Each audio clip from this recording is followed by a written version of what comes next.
Hey, good evening to everybody. God bless you and welcome once again to the Kingdom Life Podcast. I am Pastor Keaton and I'm excited to share this time with you again.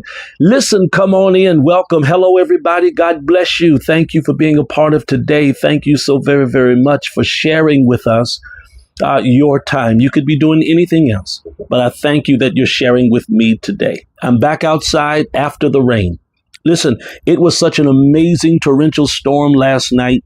I'm wondering, how is anything still standing? My house wasn't damaged. It moved my daughter's trampoline just a little bit onto the basketball court. But after all of that immense wind and that downpour of rain, it's such a beautiful day. I'm telling you, when it's clear shining after the storm, you cannot do anything but thank God. Thank God for just being able to enjoy the changing of the seasons, even the daily weather. Thank Him for your right mind. Thank Him for your health and strength. Every day, as Grandmama would say, is a day of Thanksgiving. So listen, thank you for being with me on today. I'm excited to share with you Kingdom Life. Listen, you're going to get an email this evening about the church cookout, our annual church cookout, our family gathering this Saturday at East Medicine Lake Park. Listen, we were there last year, the beach, the water, the music, the food, the shelter. It was a beautiful, beautiful time. And so we had to come back again this year. And listen, we're starting at 11 a.m. and we're going to 5 p.m. Now listen, several things I need you to do. When you get the email, please respond to the email to let us know if you're coming and how many you're bringing. Okay, please let us know that so we can get a proper account for food preparation so that everyone can have more than enough to eat. Okay, so want to make sure and get that out there. So please respond to the email and calling all men. We need you there for setup at 11 a.m. All men, please be there to help set up, bring in the food and set everything up for us. That we can have everything situated. The ladies should not have to do all the work. Okay, men. And then also we need the men to help clean up. Okay. I believe we'll start cleaning up around 3 or 4 o'clock. We're not ending until 5. We've got all day, but we want to make sure that everything is done decent and in order. Nobody's rushed and nobody feels out of place. So all of our men, please prepare this Saturday to make this a great time of sharing by your service. Okay. I'm excited. I'm looking forward to it. It's always fun when we get together for our family gathering, these annual church cookouts together. We have fun formally in worship, but it's even better when we come together informally. So Kingdom Life, I'm excited. I'm looking forward to it. And I'm looking forward to sharing with you. Okay. Listen, today I want to share with you a devotional word. And I want to deal with something that God spoke to me in my devotional time this morning with Him. Every morning I spend my time with God. And in this time, God just kept leading me to a passage of scripture, a story that I had not dealt with in such a long time. And it's right in Genesis chapter 32, verse 26. And these are the words: "Let me go, for the day has broken." That's it. Let me go, for the day has broken. And from these words, I just want to share with you from this thought: daybreak. That's all I want to talk about. Daybreak. If you know anything about this scripture text, then you know this is a text about more than a redemption story. Now, I said it that way because we love a good comeback story. We love an underdog story. We love redemption. It's something to see someone become great, suffer a fall, and recover and do well again. We love a good comeback story. And this story is just that story. The story of Jacob. You remember Jacob and Esau. Jacob stole his brother's blessing. And now these years later, he is being restored by God. And in the scripture text, this is now the end of the night. Jacob has wrestled with the angel of the Lord all night long. And in wrestling with the angel all night long, his thigh bone has been broken, but he won't turn God loose. And we have always focused on Jacob because it's a comeback story. Well, Within the comeback story, the words of the angel in my text right here, the words of the angel have gone overlooked. But God says there is a strong devotional word for you and me on today. And listen, I need you to understand, because the words of the angel are very profound, and it causes us to consider our emotional and our mental health. Too many times in the Christian faith, we seem to ignore the part of us that means perhaps the most, our mental and physical well-being. We either get so caught up in what we call things of the spirit, or we get so caught up in ignoring how we are really doing that we miss out on the power and the potential for damage that we can heal from in our emotional and our mental mind. I actually wonder sometimes how many of us in the life of our churches are struggling mentally and emotionally, all because we're trying to, in a sort of ethereal type way, tap into what we perceive to be spiritual or that which is holy so that we can overcome. But listen, if you're going to heal, please hear this today. And I want you to put this on the screen. Somebody, please put this on the screen. If you're going to heal, then you cannot ignore your mental and emotional well-being. You cannot ignore it. When God heals, he heals holistically. When God deals with us, he doesn't heal one thing and leave us broken in other places. God heals us completely. And so when you listen to the words of the angel, God is looking to heal some of our mental and emotional health. And listen, this is how God does it. The angel says, "Let me go, for the day has broken." Listen, the interpretation of that is this: Jacob, let me go because it's a new day. I've got a new assignment. I've got other work to do for this day. So in other words, Jacob, what I was doing with you, it was slated to be completed on yesterday. Let me go, for a new day has dawned, and I've got new things that I've got to do. Listen, it may not seem like much to you, but man, that is so powerful to me, because what the text says when you interpret it is that God works on a daily basis. Oh, we're going to heal your mind today. You're going to recover your health and your strength today mentally, because too many of us miss this simple truth. God works on a daily basis. When you go back, read the creation story in Genesis. Just go to Genesis chapter 1, and you'll see there that God did specific work on specific days. It shows us that God works on a daily basis. 6 days he created, and on each day creation was specific. And on the seventh day, text says he rested.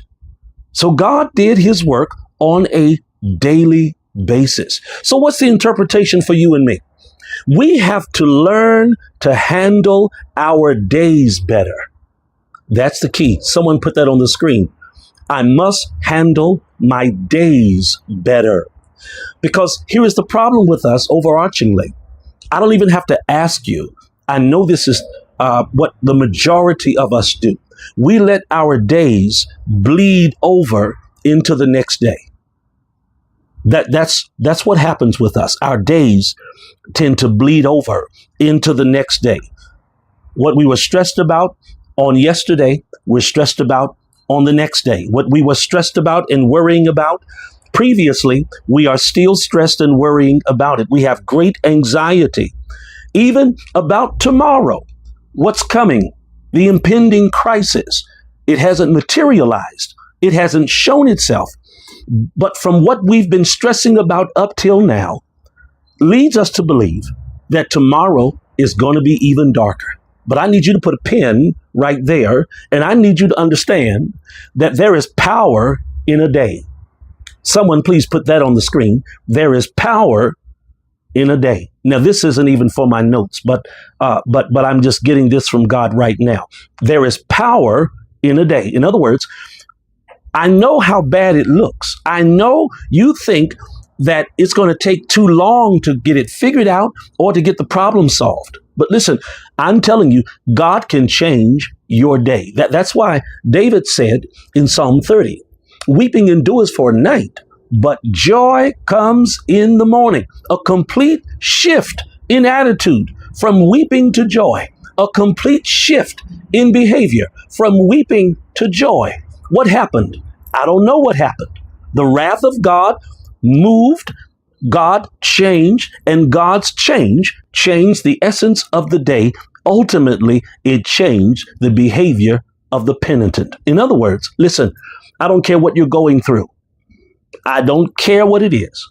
God can settle it in a day. Don't ever lose your hope and get lost on the future impending doom. Something you're seeing and you're projecting.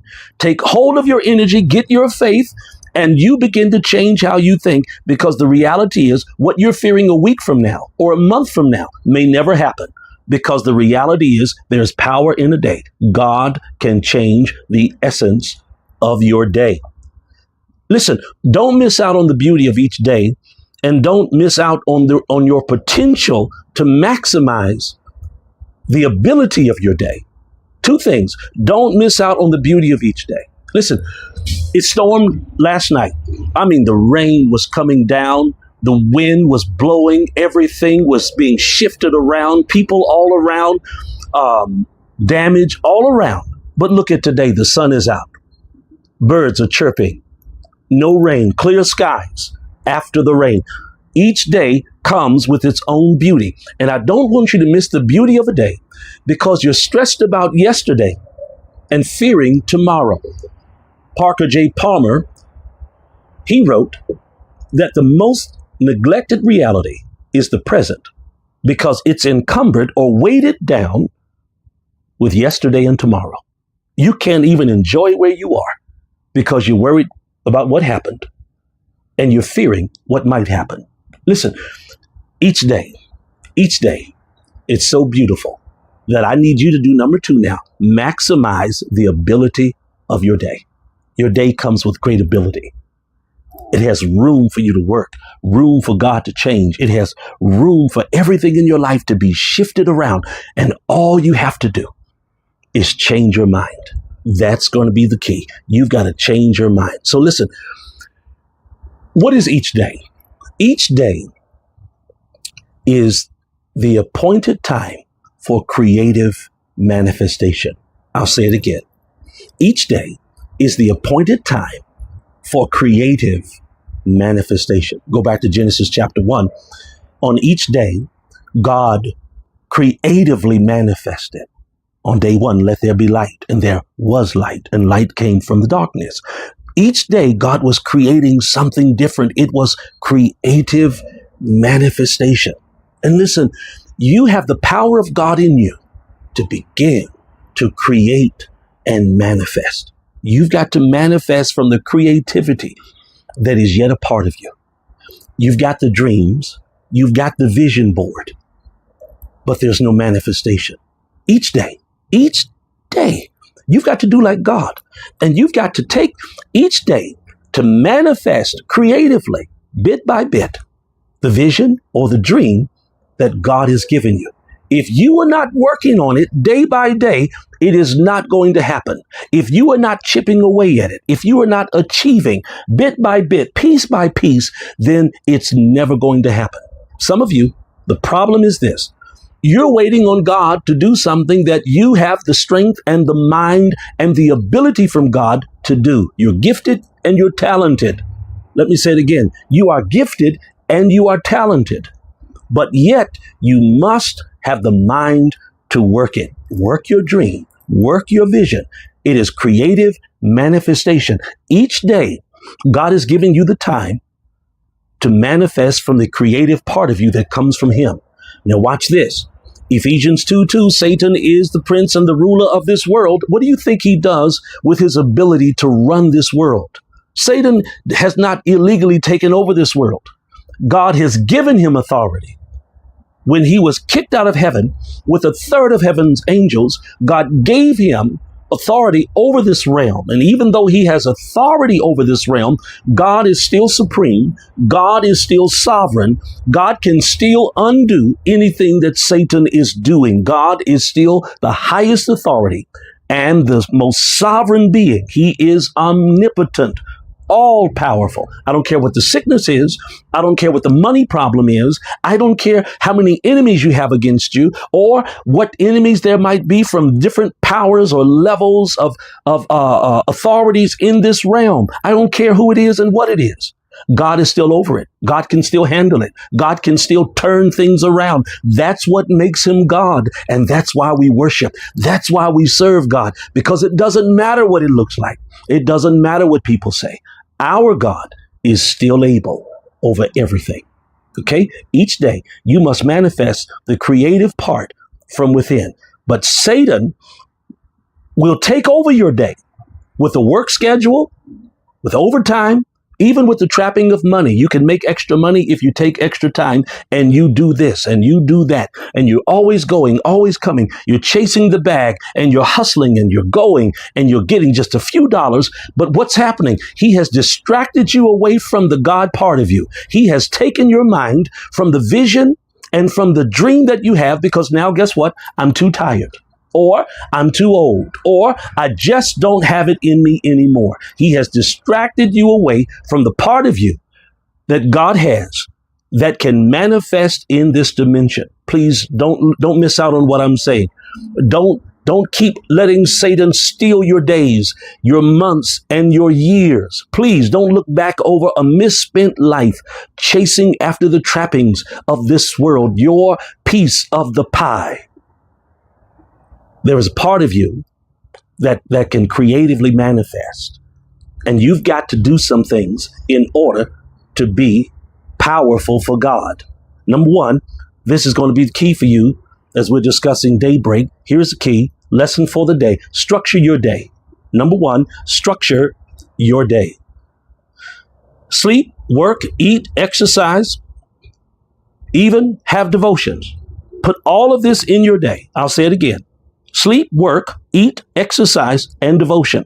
These are the three or the five here that should be a part of your everyday. In addition to your family time, in addition to taking care of your responsibility and the people who depend on you, you got to sleep, you've got to work, you've got to eat, you've got to exercise, and you must have a devotional time. Structure your day so that you do all of these without rush.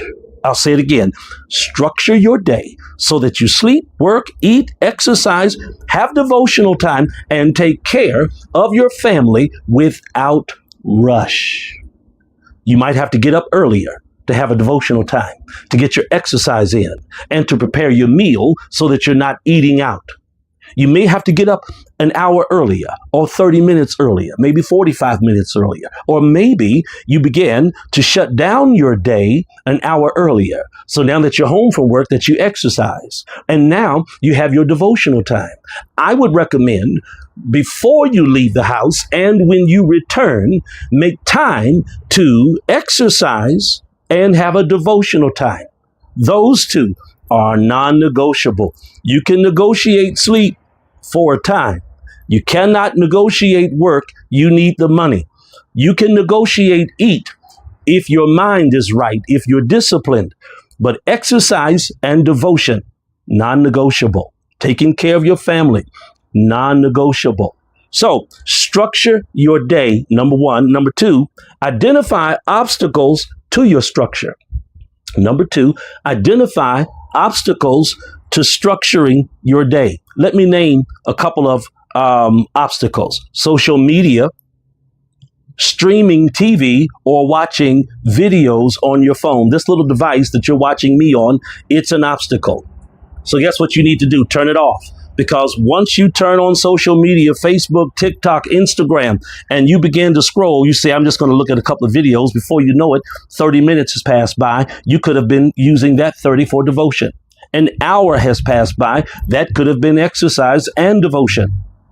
2 hours have passed by. You could have accomplished a lot toward your creative manifestation, but because this little handheld device has become such a great obstacle, social media, streaming your TV now and watching videos. People are now tuning into their phones, watching apps more than they are their own television. That's why televisions are now smart TVs, so that it can do on the wall or in your home what you have already doing in your hand. Identify your obstacles. And once you've identified your obstacles, establish new habits. Establish new habits. A habit is based on repetitive action. It is about repeating actions or behaviors. Not one time, but every time, every single time, not missing an opportunity, but every day I'm doing the same thing. So if I have to wake up at 5:45, I do it every single day and begin my day in prayer and devotion, and then move into my exercise and then get myself dressed and ready for work. It's something that I do regardless of the day, regardless to what else is happening. This is the rigidity of my schedule. I am establishing new habits. And a new habit is formed because new neural pathways form in the mind where decisions now begin to move down a road. And so you're trying to move your old decisions down on a new neural pathway so that your new decisions now stick to a new road. Okay, you need some stick to itness. That's what my daddy would say every now and then. You need some stick to itness. I'll say it again. You need some stick to itness. And so what happens is you establish new habits. You repeat actions or behaviors every single day. You get your structure, and this becomes a habit, and you become religious about it. You become religious about it. I'll say it again. You become religious about it. This becomes a part of your religion. This is part of my belief system, my core view in the outlook of the world, that every single day I will have devotion, I will exercise, I will eat in moderation, I will work, and I will sleep. I will not miss or sacrifice any of these for material gain. Okay? Establish new habits. And then finally, here's the last one. You must be determined. If you have a structure to your day, you know the obstacles and you begin to avoid them, and then you establish new habits, the last thing that you better have is determination. You've got to be determined to let nothing and no one interrupt your schedule. Did you hear that? Let nothing and no one get between you and your devotion, get between you and your exercise. Some of you have already mastered determination when it comes to eating. That's why you can't diet now, because you don't let anything or anyone come between you and food. You will lie, hook, and steal just so that you get a bite of food. You will go to work because you need the money to pay the bills, and you will get your sleep. But don't let anything and anyone interrupt the entirety of your structure for your day. Build a structure and be determined about it.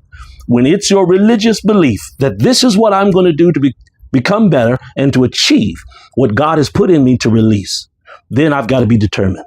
Because determination, it really says, it presupposes rather that there will be attempts to stop you. There will be demonic work to take you from your structure, to get you out of this religion, to get you away from your new habits, to pull you back into doing nothing or to being lazy or procrastinating. There will be subtle, sophisticated attempts by the enemy. Satan will come through your friends and invite you to do something that impacts your schedule, invite you to go somewhere that will take away from your schedule. Don't let nothing and no one interrupt your schedule. Listen, Saturdays, that's my time with God getting ready for Sunday. Now, I work all week long on preparing for Sunday, Bible studies, podcasts. I'm religious about working. My day is structured every day. But Saturday, I'm normally in the house unless I have to take care of an emergency. If I go down to the church to take care of something on a Saturday, I had to do it. Okay? I don't like to go anywhere. I stay in the house. 9 times out of 10, I rarely ever leave the house on a Saturday. I mean, from the time I'm up at my desk early in the morning until 1 or 2 o'clock in the morning, I'm in my office. I'm at my desk because I don't let anything or anyone impact my schedule unless it's an emergency. And then watch this. If I do leave the house, I plan to make that time up. There are times I don't get in bed till 3 o'clock or 4 o'clock in the morning because I was impacted in the day, but I will not sacrifice what I'm supposed to do for anything else. Be determined with your schedule and don't break it. Not one day, not one time. Don't break it, because if you break it once, you'll never get it back. If you break it once, you'll convince yourself you didn't miss anything. If you break it one time, you will never move forward and operate with manifestation, because the difference is you would have trained yourself to accept failure. You would have trained yourself to accept excuses from nobody else but you. Day is breaking. Let me go. It's a new day. I've got a new assignment. God works on a daily basis.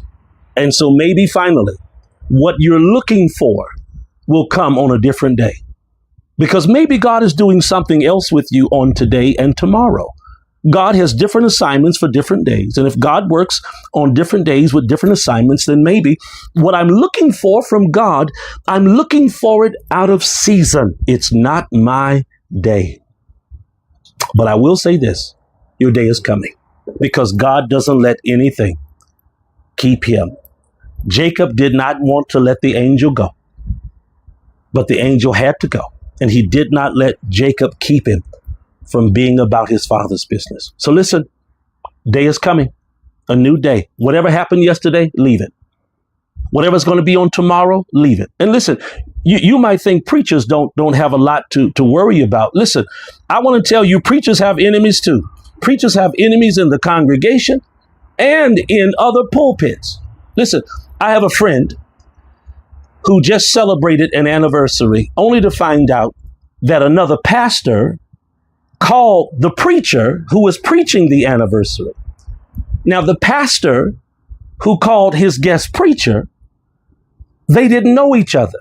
The pastor had to call around to get this guest preacher's number, got his number, called him to say negative things about this pastor to the guest preacher, not knowing that the guest preacher, or not caring that the guest preacher and the pastor are bosom buddies. The guest pastor was upset. The pastor whose anniversary is furious. His wife is furious, as they should, because anytime a pastor tries to destroy your anniversary, that's not just petty, that's evil. And that's a stunning declaration of the misery over his own messy life.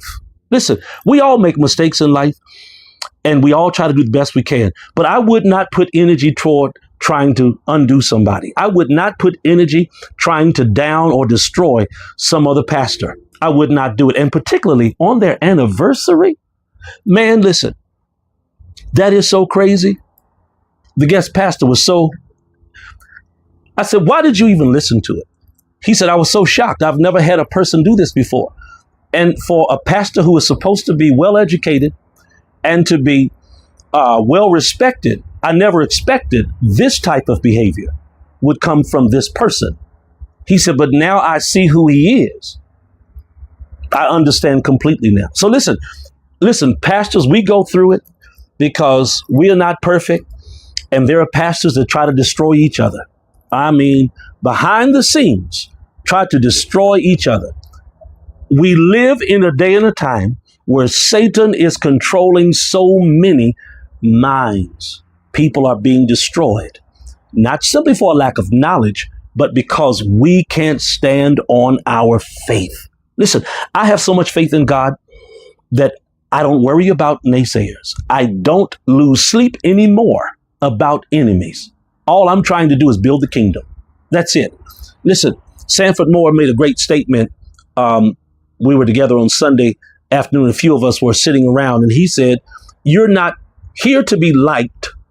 You are here to be light. Listen to that. You are not here to be liked. You are here to be light. Man, that was so profound that I had to post it on my Facebook page, and then I had to live by it every day. And it was just such a great, profound word that you need to hear that. And so when you're busy doing the Father's work, you don't have time to worry about somebody, and you certainly don't have the heart to try to destroy somebody. Man, that was pure evil. I'm telling you today, that was pure evil. A pastor calling the guest preacher before he preaches, and you don't even know this preacher. You got to call around to get his number to try to destroy his mindset before he preaches this guest pastor, his friend's pastor's anniversary. Now listen, if you do that to another pastor, what do you think God is going to do to you? What do you think the effect is going to be to you? Because the same Bible we preach is the same Bible we got to live, because the message cannot be stronger than the messenger. The message cannot be stronger than the messenger. So guess what I do? Every single day, I'm busy praying to God for forgiveness for anything and everything I've done. And I'm busy trying to be a better man. I'm busy trying to be a better version of myself. I'm busy trying to achieve the level that God has called me to as a man of God. That's all I got time for. I don't have time to deal with mess or messy people. I keep it moving. I'm telling you, I don't fool with messy people. I keep it moving. I'm not going to put energy toward mess. I will dismiss you or dismiss myself before I continue to be in mess. Sometimes you just got to realize where you're headed, and you've got to assess who's around you. Because if who's around you are not inspiring you to where God wants you, then you need to pack up and leave. Dismiss yourself. Don't dismiss people. Leave them where they are. Sometimes you got to dismiss yourself. Yes, dismiss you before you sit around and begin to hate someone and begin to look for their downfall. You're looking for them to fall. Stop trolling social media. Stop trolling people's pages just so you can see if they've fallen yet. That's a sign of a miserable person, because you don't have anything going on and you don't want to see in others what you don't see in yourself. So be encouraged, because preachers are going through some of the mess and sometimes messier things that you are facing. Day is breaking. It's a new day. So do what you can to manifest the beauty in every day. God bless you. Trapped by what's in front of us. Our vision is limited and located to the problems that face us. But what if I suggested to you today that your problem is but a bit part in a much bigger plan? That the bad thing as well as the good thing are bit parts in a major production, and you can't see it all just yet. But if you trust God, you'll see that all of this is going to make sense. Romans 8:28, all things work together. I wish I had some Bible readers. For the good to them that love the Lord and are called according to his purpose. All things, good and bad. So listen, I don't ever have to get trapped into believing that a person is necessary for my existence. But I do realize you play a part in what God is doing with me. If you could ever accept that whatever's going on in your life and everybody in your life, that nothing is by chance, but some way, somehow, all of this is working toward a bigger plan. If you can have that mentality, you're going to do well in this life. God can use you. Why? Because you know it's not all about me, and whatever you see in me, something greater is going on. So if you're sick today, this is a bit part of something greater. If you're going through hell today, get ready, because something bigger is happening. Therefore,